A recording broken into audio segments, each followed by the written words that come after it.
right. Ladies and gentlemen, thank you so much. This is another edition of Projects in Context. I'm your host, Dr. Mark Johnson, and our context is right here in Recital Hall on the campus of New Orleans Baptist Theological Seminary.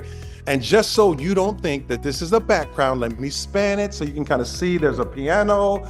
This is the room where we actually teach worship leadership. I'm not joking. I'm actually present here. And so we teach worship leadership here, get a chance to really hang out with some worship leaders all across the nation who share their gifts and talents. But today we have a special guest with us. Dr. Paul Dunn's going to come and share some things with us on this project. So Dr. Dunn, would you please say hello to our listeners and greet them and give them your context over there? Yeah, greetings from Georgia. So it's excited to be with you. I'm glad that you reached out, and this is going to be really neat to be able to share what God's done through that program. And so I work with the Georgia Baptist Mission Board as a discipleship consultant, done that for almost 5 years. And so it's a real pleasure to get to do what I do every day. And there's not a whole lot of us that get to do this. So it's pretty rewarding work and pretty special. Oh man, that's awesome. And we thank you for your work that you do, not only for the convention, but for the kingdom of God. And we're so praiseful. Now, I'm nervous a little bit, and I know you're in Georgia, but I see a star behind your head. I'm just making sure where we at with that. Yeah. So it's funny you'd ask, Mark. So I've moved 32 times in my life. And so everything behind me has a little bit of different context. So we got Georgia, we got Tennessee, we got South Carolina, Ohio, and of course some Texas. So we got the horns up there from Texas. And so I got married to a Texan. We had a little Texan, and so they never leave Texas. I don't know if you know this about Texans, but they are who they are. Yeah. And Harper calls herself a Georgia Peach Texan. She won't call herself a Georgia Peach. So man, I just saw the star, man. I didn't know if it was. Yeah, no, it's a whole thing. Yeah, it's a whole thing. Hey, I'll just make sure star David. I know if the Lord was coming back. Just Texas. In our hearts, all. Listen, set up your context, because when I'm thinking about, I'm coming across all of these fascinating projects from our DMIN program. I'm fortunate to be the director of the DMIN program, and so honored that Dr. Dew and they would allow me to be in this position. But one of the things that I thought was interesting when I start to see that is that we have so many people with so many great projects that just need to be taken out the vault and shared with others. So give me your context first while you were going through your DMIN program. Yeah, well, and I'd love to share this story, just how I got in the program, because that is kind of what built the context. So I have a passion for singles ministry, always had that passion, even since my early 20s, just felt like the church wasn't connecting singles, but I didn't know what to do with that. And so going through my master's program, got out of seminary, thought, man, I'll never do school again. I'm done with it.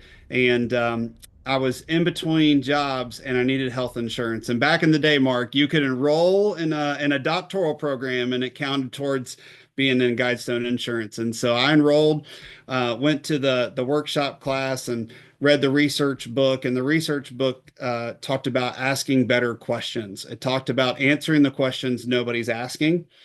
And that's just when the light bulb came on to me. And so the context is how to reach and engage single adults in America, and how they're the majority of the population, but the minority voice in our churches.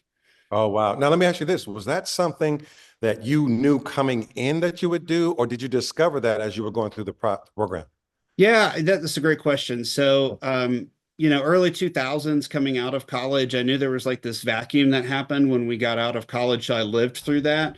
And I got married when I was 29, so a little bit later, kind of close to what the national average is now. And so I knew there was a void. I just didn't know what part it was. So I was a singles minister, and then working through that really was that light bulb moment where it was like, man, other people don't know this exists. Like I didn't really think about it from the context of helping illuminate the issue until I was in that project workshop class. So yeah, that makes a big difference, because oftentimes it's in those workshop classes where things begin to get shaped and right where you need to be, and you discover the blessing along the way. All right, so talk about the project. What was it about the project? What were you looking for? What did you establish, and how did you start to create this project for not only your church, but I'm sure once people hear it today, they're going to be encouraged as well. Yeah, well, and it ended up launching a ministry from it. And so we, when we were going through it, it was like, how do we reach and engage single adults in America? And the core of the project was about profiling. So how do we profile who single adults are? Married adults, you're married and you have kids, or you don't have kids. There's not as many profile types, but with singles, we discovered 8 different types of single adults. And so the project was to look at the research data, right? Like what makes them unique. And so real quickly, it's the collegiate age, that 18 to 22-year old, and then single not dating as 22 plus, and of course that's all the ages from there on. And so then we have dating singles, very different than if you're not dating. And we have engaged singles because you're not married until you're married, and so you're engaged. And then we have divorces, right? 45% of first-time marriages end in divorce. Using census data to really back up these profiles as we were going through it. Single parents, 40% of all homes are single parent households now.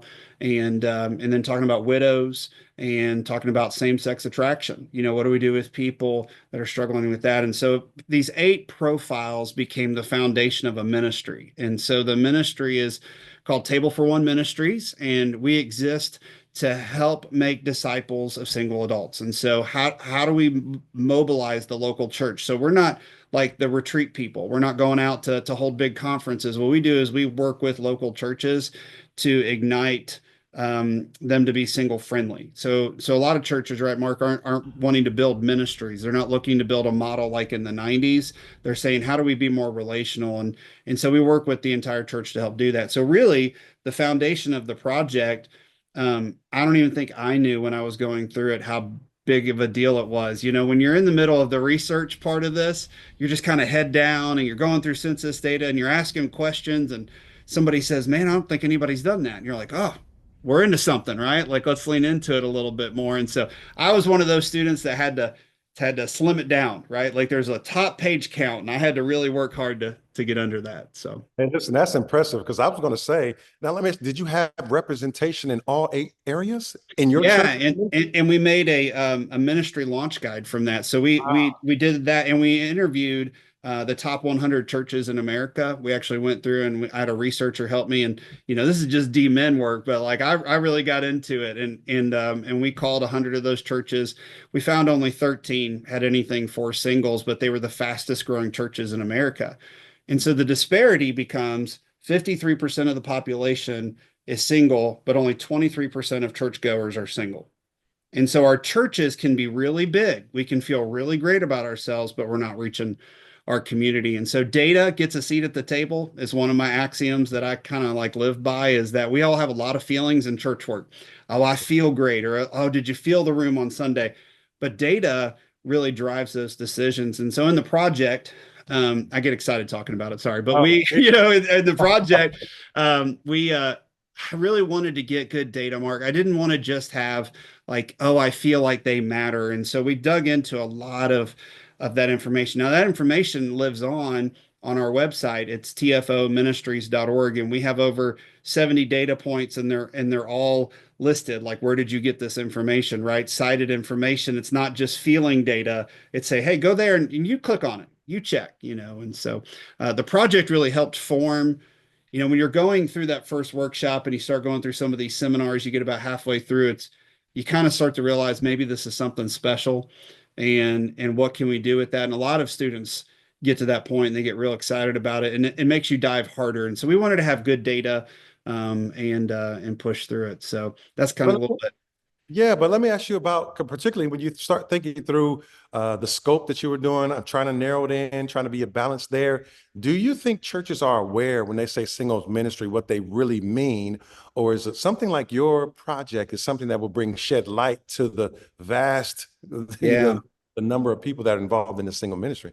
Yeah, it's a great question. And so we moved into like a coaching model to answer that question, the end of it. And so what we do now is we do a lot of advisory coaching, kind of work to help answer the question that you're asking. And so what churches don't know is that singles exist. When they think singles exist, they think of a certain type. So depending on your culture, it changes. Some churches say, oh, all singles are divorced. That's probably an older congregation. There's some that say, oh, they're all widows. That's definitely like a senior adult conversation. When you get down to younger congregations, they say, oh, they mean the people that are just dating. They don't like being called single. Don't use that word. We call them young adults. In fact, I taught a class on young adults, and I'm like, well, they're single. There's no way around it. That's who they are. But they don't want to identify that way. They want to identify in a different way. And so we find churches will say we're about young adults now, but they don't realize they're single. And so the problem there is that marriage isn't the finish line, right? Jesus was single. And so churches are trying to say, well, the faster we get you married, the better you'll be. Now, I'm all for marriage. I've been married 13 years, have a 10-year-old little girl. Like, like I am all for it. But it's not the thing that completes us, right? Jesus does. Yeah, and So churches just don't see it that way, right? yeah, right. There's this blind spot because Yeah. getting people in or moving parts as well. One question before I really want you to dig into your project is, so with that understanding of particularly these eight categories, does that mean you have to have a different minister or team that can meet the needs of all the different, because a person who's single at 23 Yeah. than a person who's divorced or the person who lost a loved one. How do you cover the ministry gap in order to fill those voids for those individuals who are single? Yeah, Mark, this is how I know you're Southern Baptist. So Southern Baptists love answering things with program, and as I go, that's what we do. In fact, when I do this presentation with churches, I'll do the first four. The middle slide says "See people, not programs," because the point is to see people. The point isn't to build a program for it. And so I was in Hiawassee, Georgia last night, not a place you'd expect that wants to reach singles, but they are. And I had a guy that was 20, doesn't go to college, working on his own and lives on his own. And he says, "Do we start a class for people like me?" And I said, "No, we don't start classes for subtypes. We start classes to make disciples." Jesus Right. said, "Go and make disciples." And so if you're not careful, when we start categorizing, you can say, okay, this is the model. The model for discipleship is over here. Like Jesus has already said, this is the model. We do it through large groups, small groups, micro groups, and personal. How we see people in that model is where we fail. And so a lot of our pastors just have never seen it that way. And I'd even go this far. And Table for One's been around almost 12 years. In the 12 years I've been doing this, I've never had a pastor say you're wrong. Wow. Most of them just go, I've never thought of it that way. I didn't realize that was an issue. It was a blind spot, but like this helps me understand. And we're not advocating they even start a singles group, but singles need to gather. And it is different because married people have constructs of kids normally, but if they don't have kids, they have couples. Couples get together. It's different. Singles need help. They need more glue to help them get together. And so churches that just gather them once or twice a year, all ages, all backgrounds, including those single parents, those young widows that we sometimes forget about, that's really where churches can throw gasoline on it. And so that's what the research found. Our research found, because we got into the model question, and there's some books, like Baker wrote a book on everything back in the day. And so there's a Baker's book of manual of how to do singles ministry in the 90s. And so he built a program out of seeing singles. And I didn't want to do that. I really wanted to build something where we just kind of shine the light and then you figure it out, like whatever your context is. Well, that's good. I think that's helpful along the way. Now let's get into the meat. What are some of those things in your project that you just want to lift up and you want to share with individuals to be aware of what's going on with this particular project that you put together? Yeah, I'll start with the biases. So the bias with singles are, well, we've done that before, and now there's a bunch of awkward people around. So we're working on the book, my friend, and so the book is going to address, how about those awkward people? How do we deal with the leftover people? We used to have a big singles group. Well, in the 90s, we had a big push for marriage, right? We even had Focus on the Family kind of came through that era. And when singles were actually increasing, the church was focusing more on marriages and families. And we've gotten really good at that.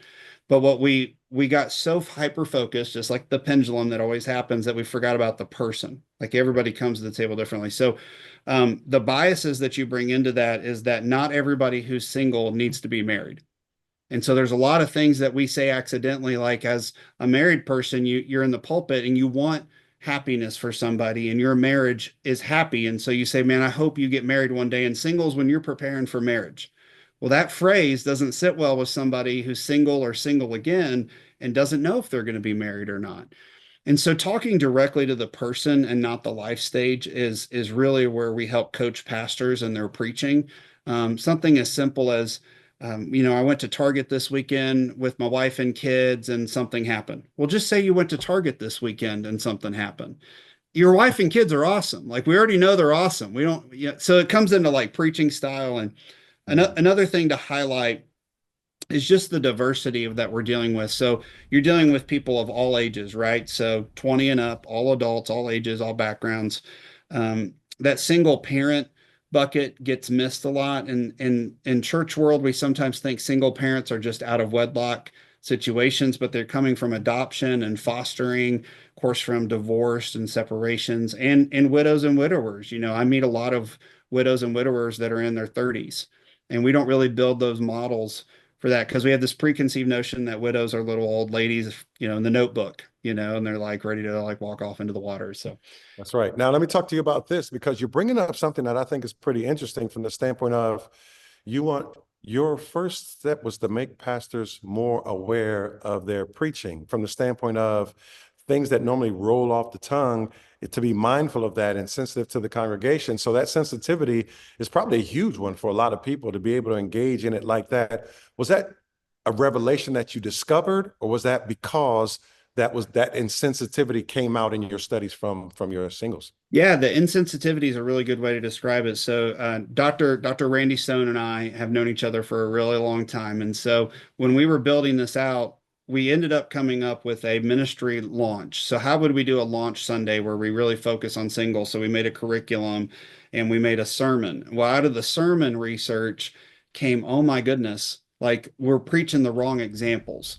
And so sometimes it's just that insensitivity of being complete in Christ and not marriage isn't the finish line and just having that at the forethought of their minds. But there's so many people in your congregation, in your community that are hurting.